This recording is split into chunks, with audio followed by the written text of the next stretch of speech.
Greetings. This is Justin Allen, the Elite Nurse Practitioner. Welcome to the Elite Nurse Practitioner Show, a podcast dedicated to nurse practitioner entrepreneurism and achieving financial freedom, where I talk directly with nurse practitioners who need help. Listen up, our market is saturated. Jobs can be scarce. We are underpaid. We are undervalued. We are taken advantage of by the sharks within the healthcare system, and frankly, screw that. Sick of it, and it's time for a change.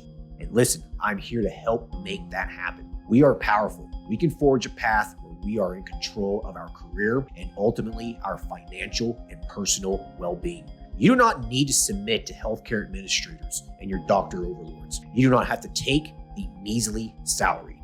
You do not have to work 50 to 60 hours a week. There is a different way, and I'm here to show you that path.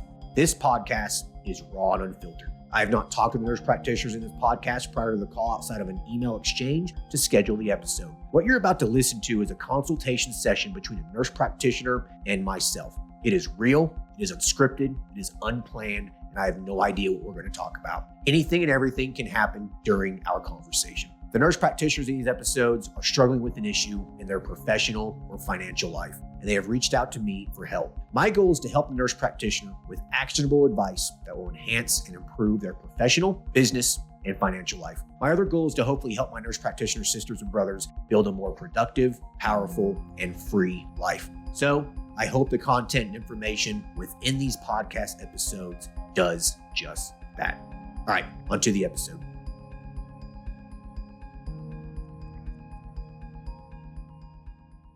Hello, everyone. Today we'll be talking to Jen, who is a family nurse practitioner. Currently, she is working full-time in hospital addiction medicine.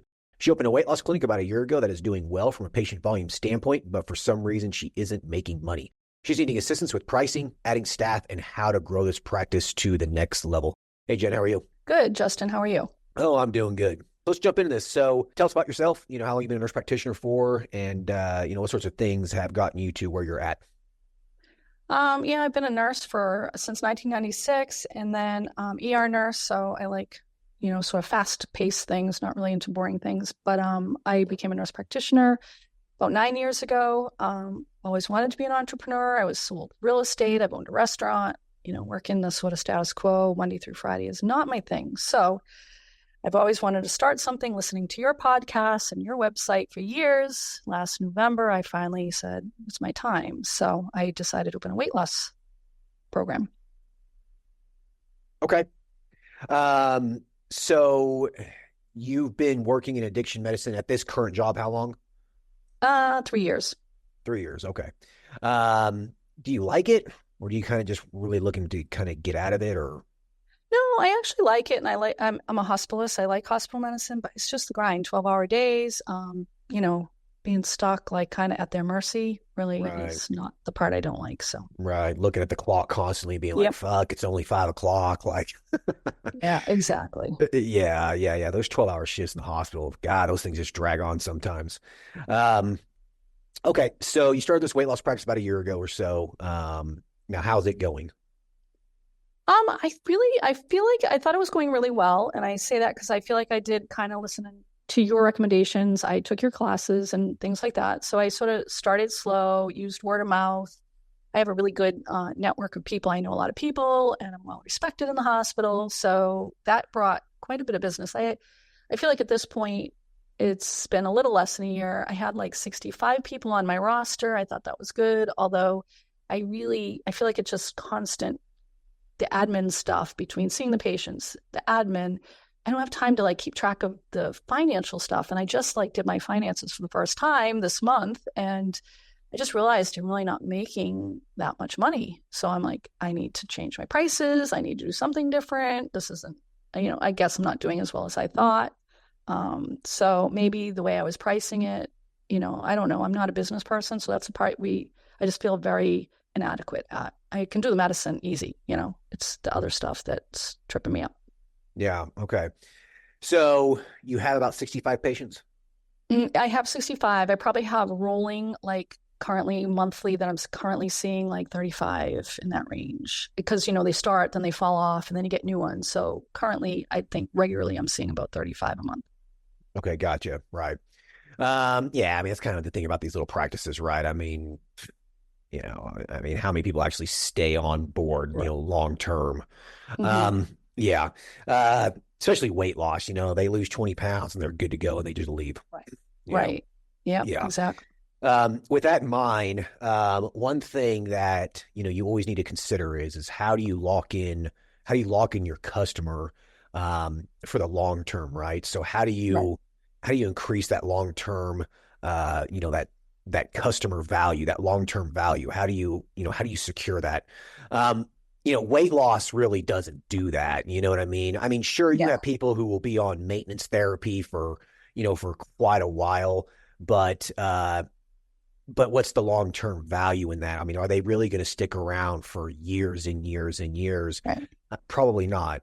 So how do you convert these people to more of a long-term customer, with recurring income? Because it's very, very hard to grow and scale a business, where you only have a customer one time or just two or three times or whatever, and that's it. It's Right. very, very difficult to scale that. So if you have only 35 recurring patients right now, something's going on there. So you mentioned, right before the call that you wanted to do hormone Hmm. replacement therapy. That's a good way to kind of, increase the long-term value, of your customer. Yeah. I mean, Um, I think the testosterone seems easier. I've taken all of your courses, and I've also paid a lot of money and taken other courses for the women's health. And I just find it to be, I've had like 3 or 4 patients, and they're really hard to please. They don't want to pay the money. They don't want to hang in there for 3 months till you fine tune their hormones, and then they give up and go away. And I feel like I spent hours with them, and I got $300. You know, right. so I don't know. I think maybe the testosterone, maybe focusing on that might be a little more, beneficial, like easier, more straightforward than the women's health. I don't know, but that's sort of where I'm leaning right now. Because Yeah. women's is just a lot. I'm wasting hours and hours and hours, and Yeah. not getting that much money for it for sure. Right. Right. Yeah. Men's health testosterone replacement therapy is pretty easy. I don't care what anyone says. It's really not that difficult. For most people, for most guys, it's pretty easy. It's pretty straightforward. You can complicate it as much as you want, but for most guys, it's really not that hard. Like, you give them 100, 120 milligrams of testosterone a week, get their level to 1,000. They don't have any side effects. You follow up with them every 3 to 6 months. I mean, it's very simple. Um, with women, I mean, I do treat women at my men's health clinic, Mm-hmm. but I keep it very simple as well. I treat them predominantly with just testosterone. Yeah. Yeah, most of the women tend to just get the benefit from the testosterone itself. Now, I'm sure there's people listening to this saying, "Oh, you need to give them progesterone, estrogen, all this kind of stuff." Yeah, sure. If you want to do really comprehensive hormone replacement therapy, but I've just found that most of the females that I treat, you just give them a very low dose of testosterone, 5 or 10 milligram topical daily, and that's all they need, and they feel great, right? Yeah. So, yeah, that's kind of how I do it. Do you lean it then towards more like sort of a in the sexual health realm then, or like if you're calling it hormone replacement, then I feel like a lot of the women are looking then for estrogen and progesterone and the whole, and I think there's benefit to it. I just feel like it's there's a lot to it. That's all. I just and I literally I just had somebody who was with me for 2 months, working hard, trying to get her to feel better. In the end, she felt worse and was like, I can't do this. And I just felt like a failure. So I am a little hesitant to go like into that whole women's health thing. But, I do know the testosterone.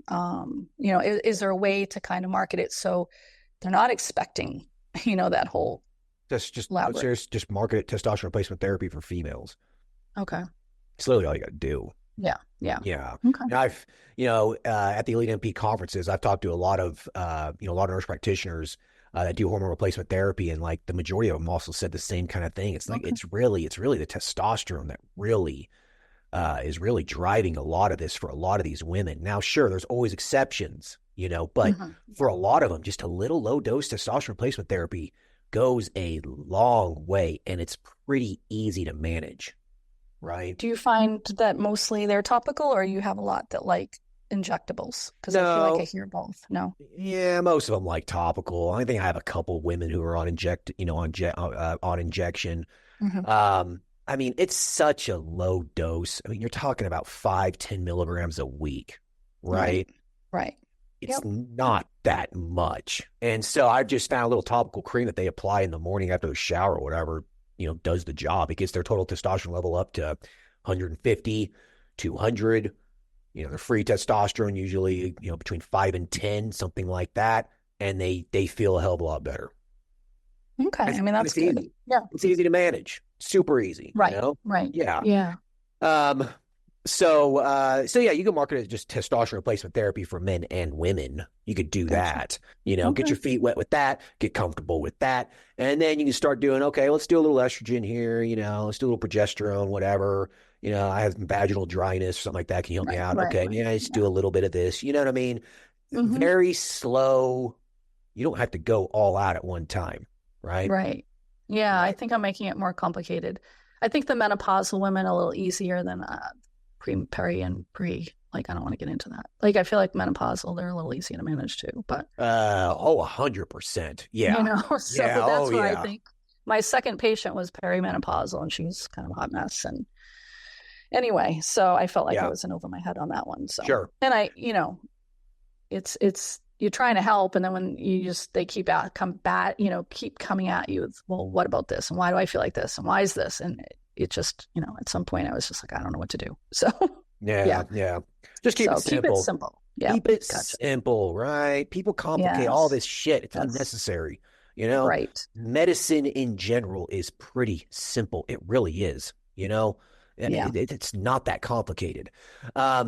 So that could be one thing to increase the long-term value to the customer, right? Get a little bit more recurrent income. You could do vitamin injections, NAD. There's so many different little things that you can add that can kind of help increase that value for the long term, right? Right. Yeah. So that'll help with your finances. Now, the bank never lies. So with that said, how much money is in your business account? Like, you've made nothing?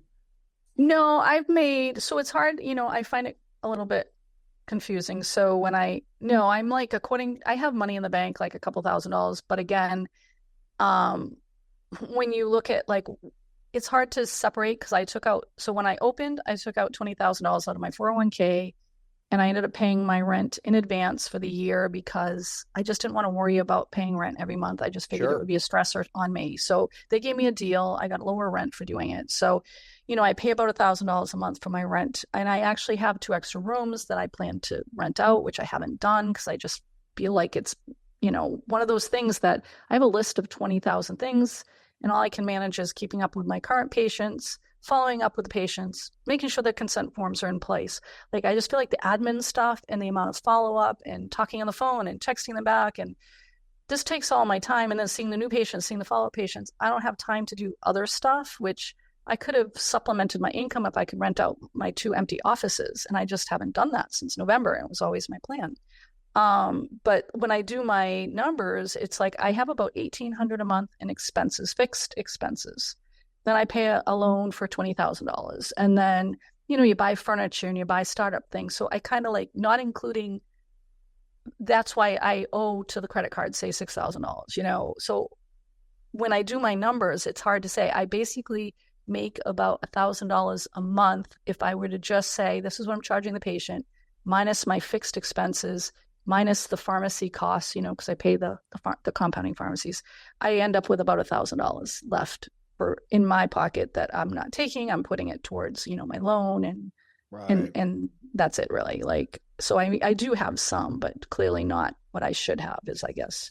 Right. And I feel like my prices I tried to use your guide, which was in your classes, you said, aim to make about $100, $250 per patient. So when I started, I sort of just took the costs of the meds from the pharmacy, the supplies, and I just added like $150 to that as my initial consult. And then for follow-ups, I take whatever they're getting, medication, supplies, and I add $75, figuring it's only a quick half hour if that visit. So, I thought that would be enough, but I didn't take into account, my overhead costs in those numbers. Like, I think I need to be higher, but I'm just realizing this now. And, it's hard because now I have all these patients that already pay these prices, and one of my friends who's a nurse practitioner in psych and owns her own business, she's like, you got to be careful because this is, once you get going, it gets away from you. And then it's hard to, kind of retract it and fix it.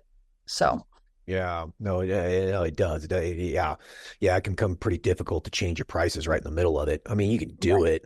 But okay, so I'm assuming you're pretty much doing semaglutide, tirzepatide. Is that pretty much what the majority of your business is? I do that. I also will see patients and prescribe to their pharmacy. I just add those consult fees to them, and I'll send them Zepbound and Wegovy because I have a lot. People prefer to come to me. We have a local weight loss provider in town that spends literally no time, 2 minutes, doesn't talk to them, doesn't talk about their diet. I have people pay out of their pocket to come see me and refer. I mean, I get referrals every week. So I do feel like that's why I felt like I was doing so well. But I think financially I'm not doing well because I need to do something about my prices, I guess. Yeah, I mean, if you're getting all these referrals, why aren't people sticking around? You know what I mean? I think I have 35, but I mean, I might have more. They are sticking around. There's probably a handful that aren't. Then they come back, or maybe they get like 2 months supply. I don't always make them come back monthly in the beginning, but after they're on maintenance, I might see them once every 2 months and they'll get 2 months from the compounding pharmacy. And so it's not every month. And I guess I don't feel right charging them a monthly membership fee yet, although I was considering it. I just think people complain about paying for something when they're not getting getting something for it, other than, especially if they're not seeing me every month. Like say they're on maintenance and they're going to need a vial every 2 months or 3 months. I'm going to charge them $100 and something a month for not seeing me and not getting medication that month. I don't know. I just have a hard time with that. Think about the membership subscription plan as more or less a payment plan. Like that's pretty much what it is, Hey, we bill you $150 a month. And for that, you get your meds, you get your supplies, and you get your visits. You will never pay another dollar. That's the cost. That's a pretty good. Okay. It's a pretty good deal, I mean, sure, every once in a while someone will screw you over, every once in a while. All right. I mean, that might happen at my men's health practice twice a year. Okay. Like it doesn't happen that often. Most people are honest. All right. And that's why you never give them more than 2 months supply at a time. Right. Yeah. But for the most part, most people probably won't. Okay. You make sure before they leave that their credit card is on file and automatic payment is going through. Right. Like you make sure that way you don't have to think about it. It's going through. Right. It just gets billed every month. Like at my men's health clinic, every single Wednesday is the day that automatic payments come in every single Wednesday, because some people will come in, the first week of the month. Some people will come in the last week of the month or whatever. We started on that Wednesday, right? That's when the automatic payments start for the next month. So with that said, how much are you charging? So it depends on which med, obviously, but like with semaglutide, it's like the starting first 1 to 2 months because it's lower vial. It's usually $250 each month, and they usually will see me every month and get a new vial. Typically, even if it lasts like 5 weeks, whatever, I see them every month. And then as they go up in vial, the size, the amount, it might go up to like 300, I think, and then the tirzepatide, because it's more money, it starts around 285 and could go up to 425. And again, I think they seem okay with it, but I feel like when I looked locally at other people around, there's no other nurse practitioners doing it, but there's other nurses that are doing aesthetic type jobs. And they're offering for semaglutide like $650, $675 for 10 weeks. So I feel like it was roughly in the same ballpark. I was trying not to be like too much higher than them, I guess. But I don't know. Part of me thinks, I spend time. I do try to provide a comprehensive care where they're just handing out pre-filled syringes, which is not really the best way to do it from my understanding. And they don't really talk to them about their diet and their exercise. So, I am offering more value, I suppose. So like who's seeing these people? Nurses. But who's prescribing this stuff? They have like a medical director who they pay $400 a month and who oversees hundreds of aesthetic businesses. And they're just signing off on these weight loss meds for people. Yes. What a fucking moron. Yeah. That person's going to get in big trouble. It's like, come on, get out. Yeah. Like that person's ultimately responsible and they're doing it for $400 a month. Like, jeez. Yeah. That's pretty Yeah. crazy. I think it's crazy, like to put their license. They literally, says aesthetic MDs, but that's what they do. They oversee those practices. They have hundreds of them, and they just literally have protocols in place. The nurses manage it in their own privately owned practices, and they just sign off on everything. I do think they have to face see somebody maybe once. Yeah, That's they should. Yeah, they should. yeah. Okay. Anyways, I mean, your prices sound reasonable. How much is the semaglutide costing you? I get from Empower and Strive, and it's like the Empower, it ends up being like 140-ish with shipping. Their shipping went up in the summer, so it's probably like probably 150, I'd say. So then if I was charging like 250, planning on, on my first visit, it might be a little bit more, but 250 on average. So I was thinking I was making about $100 on each one. So I thought that should be enough. Yeah, you need to shop around. There should be some cheaper options out there. Well, Strive's higher. I hear people use Hallandale and it's very cheap, but I also hear it's water, it doesn't work. Like I would feel horrible if I'm charging people hard-earned cash and they're coming to me saying it doesn't work. I will say I don't have one person who says it doesn't work for them. It works. Where on our group and your Elite NP group, I just read so many mixed reviews from other pharmacies. I'm a little leery of going to someone else for that reason, Right. but Right. No, I mean, I understand that. I've read the same things, I'm not picking. I can't say, I'm just telling you what I've read. I'm not trying Right. bust there in any way. Right. Yeah. Yeah. No, I mean, I agree with you. I read the same stuff. I mean, we get our semaglutide from Empower as well. So, and when I count, so I calculate, this is kind of what I just did this month because my uncle's in business. He's like, you need to calculate your expenses and then get it down to the hourly cost. So that's how you know how much you should be adding to your hourly visits, basically. And it was more than I thought, like with 1,800 in fixed monthly costs. And I'm seeing people on average 10 days a month. And I only did it if I saw 6 hours a day. Because again, I spend a whole lot more hours than that, but I'm doing all this admin stuff. It was like $25 an hour just to pay my fixed expenses. So, which I guess was a lot more than I imagined it to be. So I've never done that before because well, I was at a loss. I figured out $1,800 a month should be a drop in the fucking bucket. Like, who cares? Yeah. Yeah. Like it shouldn't, like, this isn't, this shouldn't be complicated. Okay. So, you can increase your prices a little bit if you want. You could just say, you could just call it $300 a month. Okay. $300 a month. You get semaglutide, the visits, and the syringes and the supplies. It's all included. $300 a month. If you don't want to pay $300 a month, that is fine. You can pay for 2, 3, 4, 5 months up front at a time. Okay. Mm-hmm. So if you're charging $300 a month, they want to pay for 2 months, it's $600. Or gotcha. You can give them a little bit of a discount, subtract $25 from it or whatever. You know what I mean? Yeah. What we typically do is someone buys 3 months, someone buys like 3 months of treatment from us, we'll give them like a 5-10% discount. If they buy 6 months, we'll give them like a 10% discount. If they buy a whole year, we'll give them 20% discount. Right. Gotcha. And so that's our pricing. That's it. It's literally it. It's like gotcha. That's it. So figure out that monthly cost, which the monthly fees that you were telling me sound reasonable. Okay. Mm-hmm.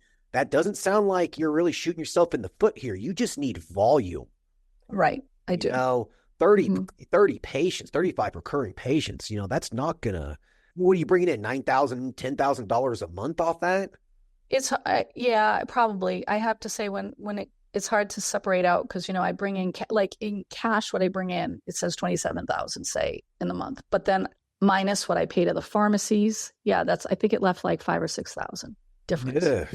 Right. Something doesn't make sense here. Like the margins on these, on clinics like this, weight loss clinics stuff, margins are typically 40%. Okay?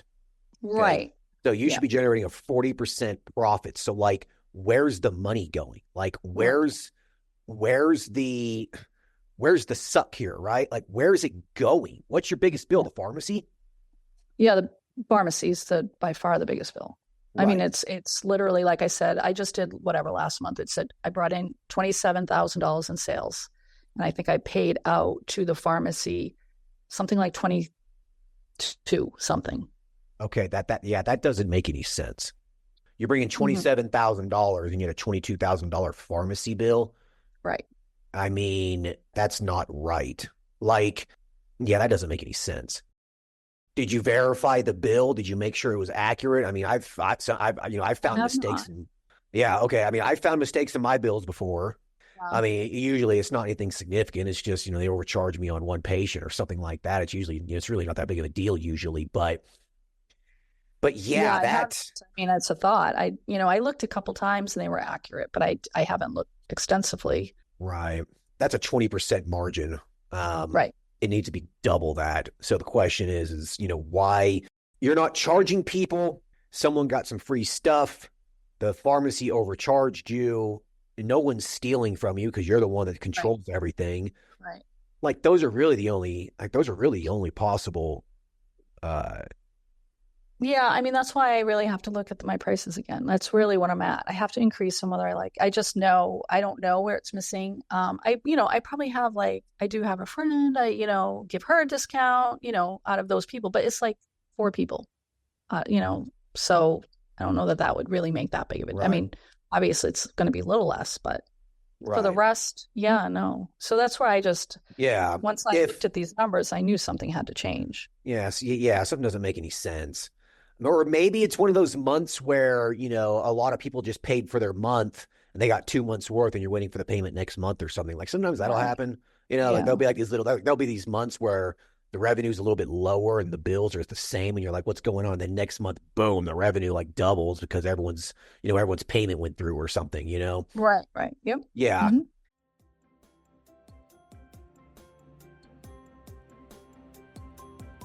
All right. I hope everyone's enjoying the episode so far. I just wanted to take a quick break to thank everyone listening and also give a big thank you to all of my social media followers and email subscribers. If you haven't done so yet, please subscribe to our email list at www.elitenp.com and make sure to follow us on Facebook, Instagram, and LinkedIn.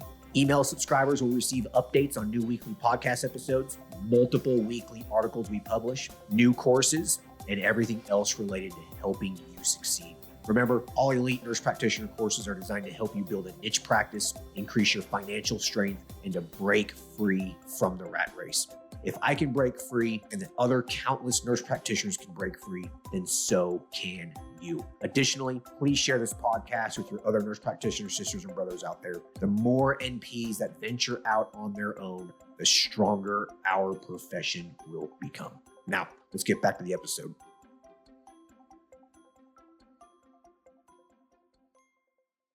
If I was you, I would say, if you don't like the subscription plan, fine. Have it as an option, but really try to push for people, say, hey, listen, this is how much it is. It's $300 a month. And for that, you get, the visits, the medication, and the syringes, the supplies. That's what you get. Mm-hmm. And throw B12 injections in there. The other clinics probably not doing that, right? It costs you nothing. Right. And then do it like that. And then be like, but... most people buy 2 or 3 months in advance because there's a discount. And so if you buy 2 months, I'll give you, 5%. If you buy 3 months, it's 7.5% off. Okay. You can just do something like that. So that way you get the money up front and they're not going to screw you over. Right. Right. Gotcha. Yep. So let's just say hypothetically here. Okay. Mm-hmm. That you're charging $300 a month. Okay. Mm-hmm.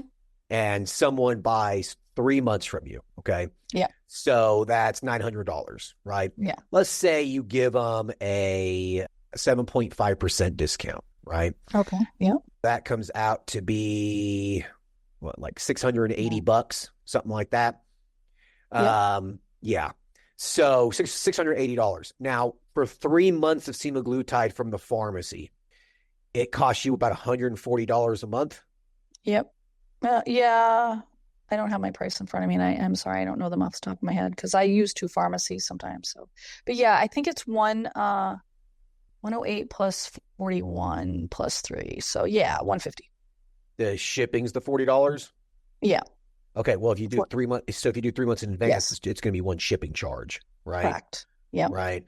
So let's just say $140 plus, 108 What'd you say? 10, 102, 108. Yeah, well, it was like 110. It's 110 for the supplies and the meds. Yeah. Okay. Gotcha. So it costs like $350, $360. Okay. Yes. Mm-hmm. So you made $680, right? Mm-hmm. So you're looking at, a 320. There you go. You're at your 45% margin. Right. Right? There you go. Mm-hmm. There's your margin. Now, granted, yeah, you have these fixed income costs. You have all these things. Okay. Yeah. Okay, fine. Right. You need to, to pay your bills. If you're making a $320 profit off each patient, every 3 months, I mean, what you need, 5 patients or something to pay your bills, basically. You know what I mean? Right. 5 patients a month, basically. Mm-hmm. Now $320 profit, divided by 3, that's that's $106 profit per month per patient, right? Yeah. Right. You're hitting what I teach. You want to generate between $100 and $150 profit a month off each patient. That's what you want. That's the low end. Right. It is. You can increase your cost by $20. Yeah. And now you're kind of in the now you're in the middle of that, right? Right. That $20 times 100 patients ends up being a lot of money. Right. It's $2,000 extra dollars. It sounds like you're probably undercharging yourself. And it sounds like some patients might be getting some free stuff from you. And you might not even know it because that 20% margin, that kind of bill and that revenue, that doesn't make any sense. You should be making a lot more than that. Right.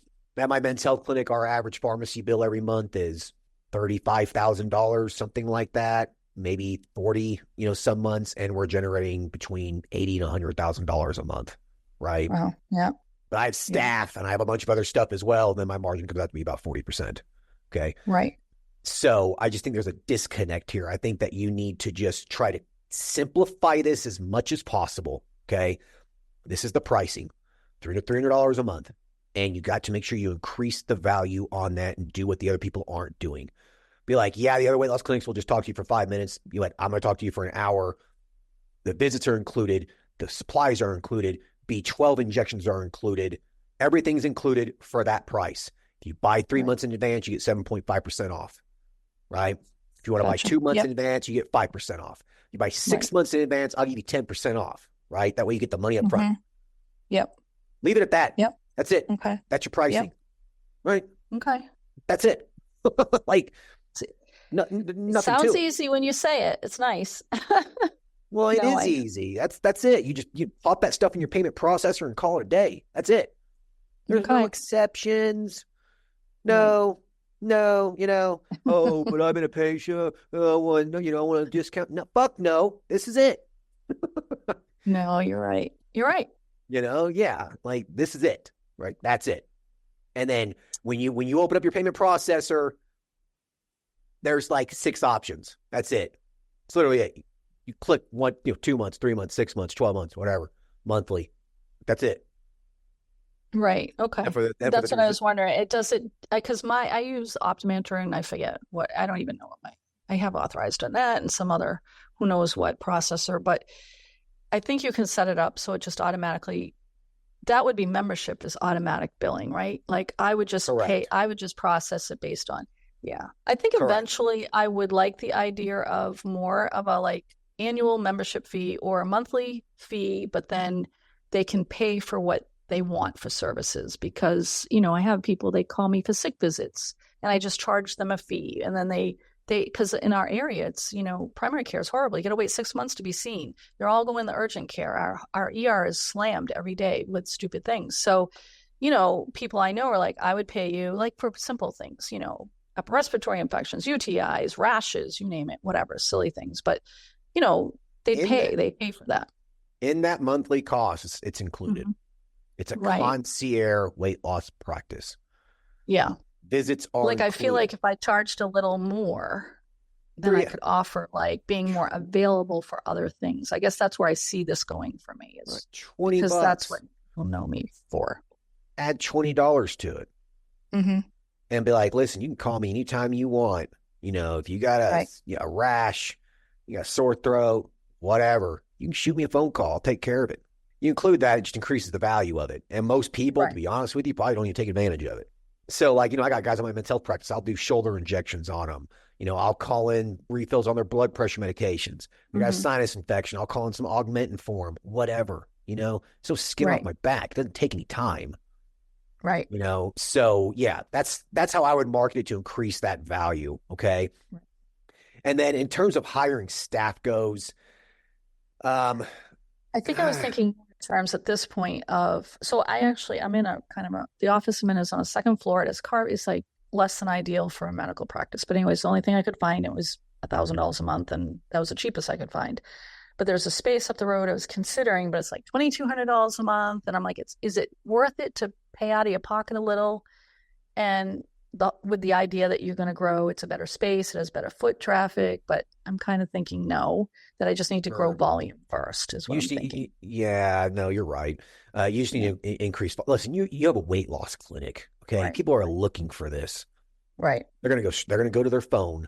They're going to go to their computer. They're going to go to their Google. They're going to go to their search menu. They're going to go to their search bar on their phone or whatever and type in weight loss clinic. You better be coming up. Okay. And you find Google is the best, do you think, for that kind of, because that's I haven't advertised 90, at all. I don't remember the exact number, but it's like 97% of people use Google. Right. The other 3%, who gives a shit about, right? Right. Yeah. 97%. Like every single phone goes through Google. Right. If you have an Android, you have an Apple, or whatever, the search and stuff like that, it uses the Google algorithms. Okay. So basically everybody's using Google. All right. Right. They have a straight up monopoly on this. All right. So you need to make sure your Google business listing is up to date, has reviews on it. It says whatever, concierge weight loss clinic. That's what it says. Yeah. So there's no question there's no question what it is that you do. Right. Okay. And then you get the patients that you have right now to give you a review. Be like, hey, listen, if you pop a 5-star review in there right now, I need to see this review come out right now. I'll give you 5% off this next month. They'll all do it. Yeah. You get 30, 40 reviews on there, you're going to get busy. I promise. Okay. Okay. You do that, volume will increase. And then once you have this standardized, pricing, you should see these numbers starting to improve. Right. Okay. And you really need to go through that pharmacy bill. You really need to go through your numbers here, and you need to see, is someone getting some free treatment I'm not aware of? Are you letting something slip through your fingertips, whatever? You need to focus as much as you possibly can on developing a process at checkout that takes you 5 to 10 minutes. This is what it is. They're sitting in your office. You pull out your tablet. You have your payment processor on there, whatever it is, Clover, Square, whatever it is. Okay, it's going to be this, it's going to be that. Okay, let me see your card. Swipe it. You take the payment right there, and then you're done. Payment's done. Okay. It's in there. The automatic thing's set up. They sign the consent or whatever on there that, it's going to be an automatic payment, whatever. And then, okay, and you make a little note to yourself, need to order single glutide, whatever. Be like, okay, well, I'm going to send the order to the pharmacy, and we'll have it shipped out to you. At the end of the day, you spend 30 minutes, 45 minutes, whatever, popping the orders into it, blah, blah, blah, blah, click, click, click, click, click, boom, you're done. Next day, do the same thing, rinse and repeat. Right. Okay. I feel like it's the, like I literally will see I'll see like 2 or 3 new people, and then I might have 3 or 4 follow-ups. And I'm literally at that office from, 8 o'clock till 6, 7 at night because of, I have Optimantra, everything's automated, but like, did they put their consent form in? Like, I feel like I had a person to check all these things, but instead I'm the person. So I'm checking consent. Do I have their labs? Did I upload them? Are they in there? I'm like more for liability issues, obviously. Did I send them, like a lot of people come in, but they don't know how to do injections. So I made a video. I have to send them this little video to show them how to do it. Like, it's kind of stuff like that, like all the admin stuff that I literally spend hours and hours at the end of my day on each person, whether it's on the new people, even just 4 new people, that could take me probably at least 2 hours after I'm done with everything else, like checking all these boxes. I had to make a checklist to make sure I did everything I was supposed to do. Like, I feel like, would a virtual assistant be able to do those things? And is that worth the $9 an hour I see people pay? Because I don't know, maybe it would be, because it would free me up to actually see not feel so overwhelmed with my day when I clearly don't even have that many patients overall.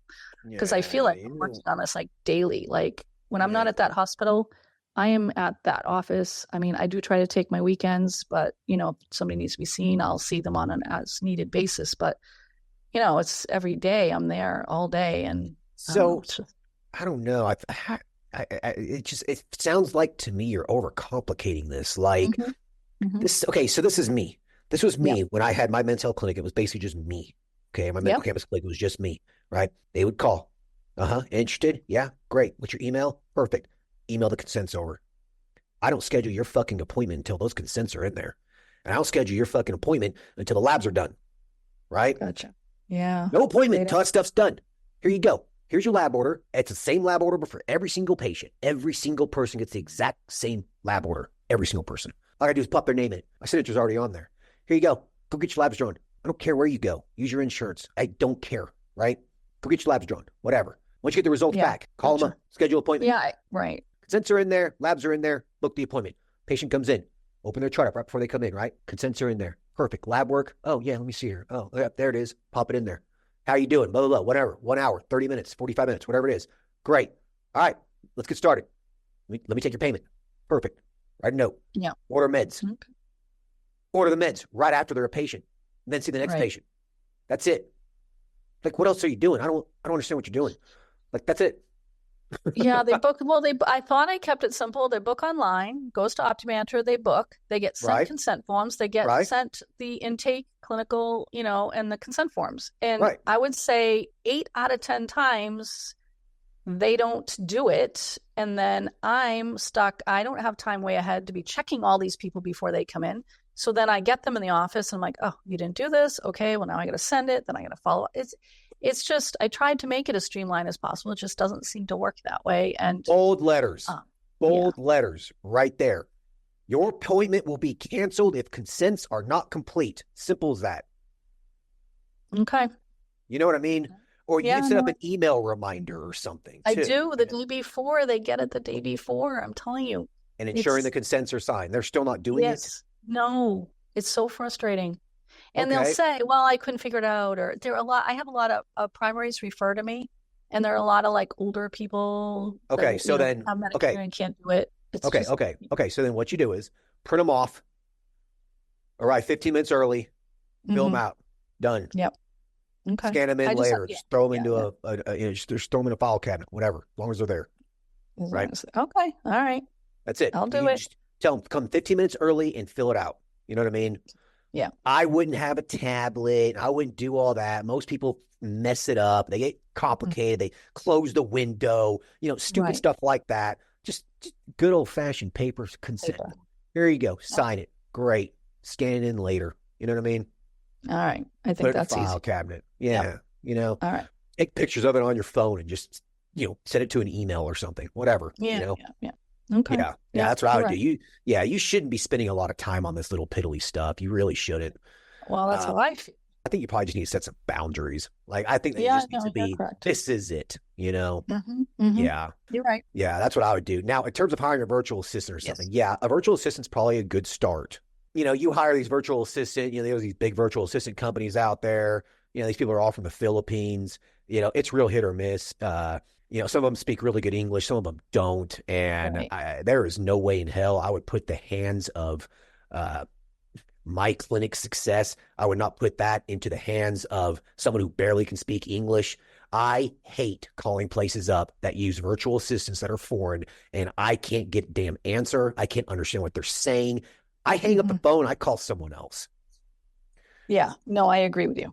So right. It would be important to know where the person is and do they speak English. Correct. Yeah. Or if you have a family member or you have a friend that's looking to make a couple extra bucks, listen, all I need you for is for 4 hours a week. That's all I need you to do. And I need you to do this, this, and this. I'll pay you $50.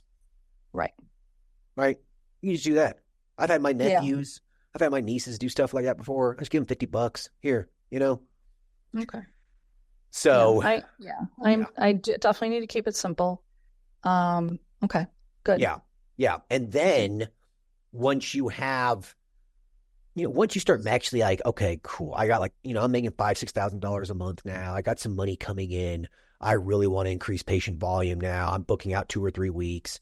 Then it's worthwhile to consider hiring a medical assistant or someone to physically be there at your office 3 days a week or something. You know what I mean? Mm-hmm. Mm-hmm. What do you think? What did you say you thought my goal should be when I'm making you said 5, 6, 7,000 a month or something? Okay. $5,000-$6,000 a month. I think, that's a good number to, put a little money in your pocket, but also pay someone's payroll.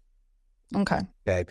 You pay $15-$20 an hour. It's a pretty easy job, and you just show them exactly what it is that you're doing, and they just start doing it. You know what I mean? Okay. So yeah. All right. So that's what I would do. Yeah. All right. Any other questions? Sounds good. No, been very helpful. Sometimes you just need someone to be direct with you, which is good. Yeah. Like just try to keep it simple, right? Keep it simple, stupid. KISS, KISS. Just keep it simple, stupid. Just keep it simple. Like I don't like the stupid part of that little term because I'm not trying. I'm not calling you stupid, but just keep it simple, right? No need to complicate this stuff. So all right. I gotcha. All right. Well, I like to end episodes with you asking me a question. Do you have a question directly for me? Something that you have curiosity or anything like that? Well, how did you at what point were you able to stop, let go of your business and keep those boundaries? You could just enjoy your life, and not be always thinking or dealing with business stuff. Yeah, it's really hard letting go of that responsibility. It's very, very hard to let go of it. Most entrepreneurs, especially nurse practitioners, for some reason don't want to let go of that responsibility. Like you feel like you have to do everything, right? Yeah. Mm-hmm. Yeah. That kind of mindset will prevent you from growing. Like you will never grow. You will never, ever be able to get out of the rut. You never will be. Like you will be a slave to your own business, right? Exactly. Right. And so for me, it was just, is this worth it? Like I was laying in bed one night or something and I'm just like, I'm stressed out. I'm working my ass off. I feel like I'm not really making a whole lot of money here. Like, is this worth it? Is this really what I want to do? I was like, I got to let go of some of this stuff. I can't do all this. I can't be everything for everybody. You know what I mean? Mm-hmm. So you have to think to yourself, you got to keep that in your mind. I can't be everything for everybody. You can't be everything for your patients. You can't be everything for your employees. You just can't, right? And so start small and get used to it. So, I hired someone part-time, Okay. I hired, assistant to help me with a lead MP part-time. I started letting go of stuff and I saw that they were doing a good job. I'm like, okay, I can trust people now. Let me bump up to full-time. Okay, great. All right, let me hire someone else, bring them in, build it up, trust them. And then before you know it, you've let go of so much stuff that you look back and you're like, why the hell was I killing myself? Well, it's good to know you can get there. So you can get there, right? Yes, yeah. Yes. Yeah. So just small changes at first to get used to it and then pull a trigger and let it go. Like if you do that, it's really not that big of a deal. It really isn't. Yeah. Like any other new business I start, I'm hiring people right from the get-go and I'm going to have them do all the busy crap that I don't want to do any other business start ever again. Like because now I know, right? Right. Exactly. Yeah. Well, it's good. It's light somewhere. I have to say the podcasts are very empowering when we listen to them regularly. I mean, I listened to them for years, and the fact that you do this for us and help all these people try to be successful is really a great thing you do. So I appreciate it. Pleasure to help. So I hope your business, takes off. And if you want to ever do a follow-up, you got my email. All right. Thanks, Justin. Cool. All right. Take care. Bye. All right. Bye.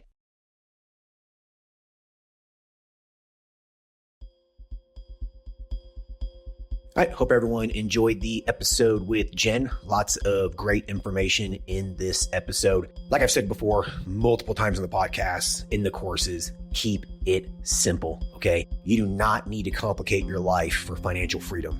Keep things simple. Listen to this episode again. Follow everything that I talked about, all right? Simple is better. The more you complicate things, the more complicated your life gets. If you can keep it simple, then you can build real wealth pretty quick in an easy fashion.